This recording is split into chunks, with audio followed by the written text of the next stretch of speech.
el periodo de violencia generalizada comienza en 1910 con el llamamiento que hace Francisco I. Madero en San Antonio, Texas, pero este conflicto tiene sus orígenes pues más atrás. Comienza con la decadencia del régimen de Porfirio Díaz. Como se sabe, en el contexto en el que se vivía pues era la desigualdad social y económica, pues era un estado oligárquico y neocolonial. Básicamente el poder residía pues en Porfirio Díaz y en quien él designaba como autoridad.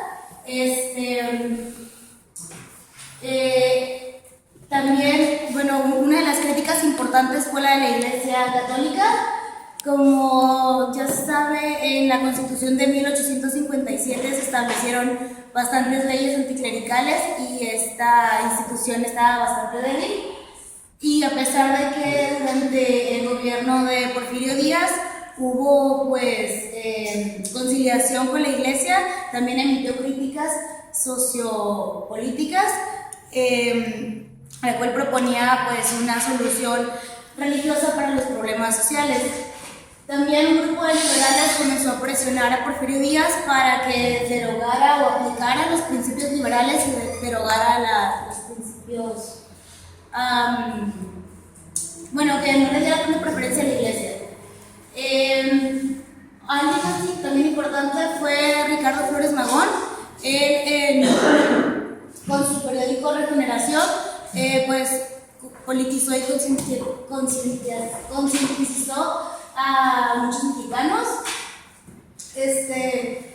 La crisis política que hizo que comenzara la revolución fue en 1908, cuando Porfirio Díaz hace la declaración de que México está listo para la democracia y no va a participar en las elecciones de 1910.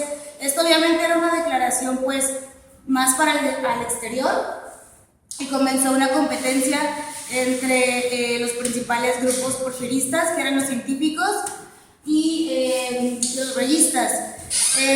Porfirio Díaz le dio preferencia pues a los científicos, y con esto se desató un movimiento muy fuerte por parte de los reyistas. De hecho, Porfirio Díaz envió a Bernardo Reyes a Europa por temor a que debilitara el régimen. También en ese tiempo Francisco I. Madero comenzó su movimiento antirreeleccionista, hizo 3 giras nacionales y creó un partido, el Partido Nacional Antirreeleccionista. Fue candidato, fue detenido en San Luis Potosí, se fue a San Antonio, Texas, y las elecciones se celebraron y pues fue victorioso Porfirio Díaz y Ramón Corral, que era de los científicos, y ahí es cuando Francisco I. Madero hace el llamamiento a la lucha.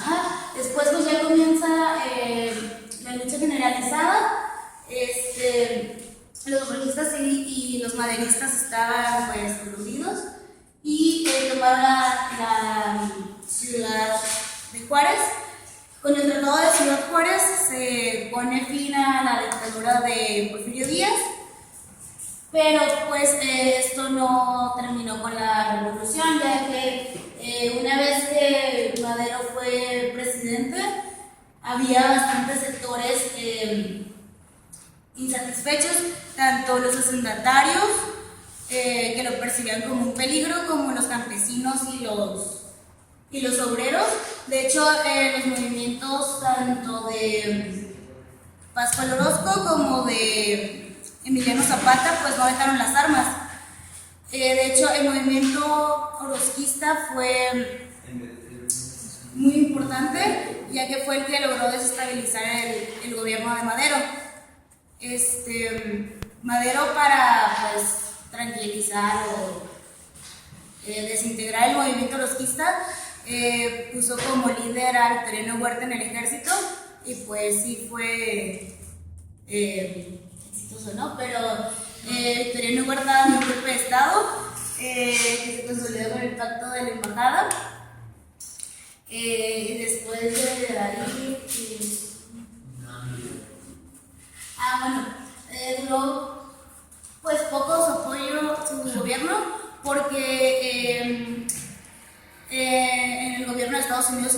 Woodrow Wilson y pues lo veía como una amenaza también. Bueno, ante el gobierno de Victoriano Huerta hubo 4 escenarios antihuertistas. Uno fue el de Venustiano Carranza en Chihuahua. Eran pues básicamente clases medias y pues él era un exrayista, entonces pues era también político. El de Sonora con Álvaro Obregón y Plutarco Elías Calles. En Chihuahua y Durango con Pancho Villa y pues el Morelos con Zapata. Se aliaron y lograron derrocar a Victoriano Huerta, pero después de que lo derrotaron comenzó a haber una guerra de facciones en 1915. Se enfrentaron estas 2 facciones porque tenían demandas bastante diferentes. Por un lado estaban los convencionistas, que era tanto Francisco Villa como Emiliano Zapata, pues eran clases bajas campesinas. Y por otra parte estaba la facción de los constitucionalistas, que buscaban la legalidad. El líder era Venustiano Carranza y pues estaba aliado con Álvaro Obregón y Plutarco Elías Calles. Ellos, pues bueno, los que vencieron en esa lucha fue la facción de Venustiano Carranza, porque los ejércitos de Villa y Zapata pues nunca lograron unificarse, pues no tenían estrategia política y militar.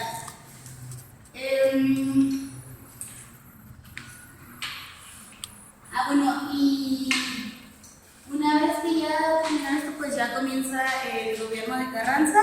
Lo que se caracteriza del gobierno de Carranza fue la Constitución de 1917, donde marca el inicio del nuevo Estado mexicano. No es el nacimiento tal cual, porque van a ser el Estado mexicano en 1920, pero sí comienza una etapa de pacificación y en que va a tener que aplicarse la legalidad, ya que después de pues, la lucha de revolución y demás, pues se van a tener que empezar a aplicar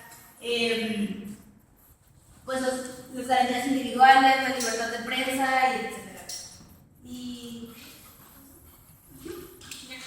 Sí, ya en 1920, como mencionó, pues empieza a nacer el nuevo Estado, en el que pues se dio apoyo a la clase media, que había conseguido su poder en 1915, cuando empezaron a ganar poder por su sumisión.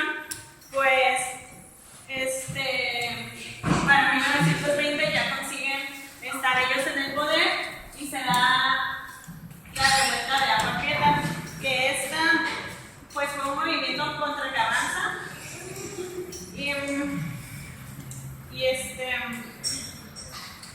después de esto Carranza huye a Veracruz y ahí es asesinado. Muere en una emboscada. Después en 1920 también Adolfo de la Huerta se convierte en un presidente provisional y vienen las elecciones, donde nace el Estado postrevolucionario. Los objetivos que tenía Álvaro Obregón, entre ellos estaba pues pacificar la revolución, ¿no? Que fue la de Agua Prieta, aplicar nuevas tecnologías en lo agrario, y básicamente se enfrentaba a 2 problemas. Uno era la rebelión militar por las sucesiones y otro fue la difícil relación que se tenía con Estados Unidos. Con Estados Unidos, pues porque Estados Unidos no los reconocía, porque quería meter presión al gobierno mexicano para que modificara la Constitución de 1917. Y que quitara algunos artículos que no le favorecían. Después,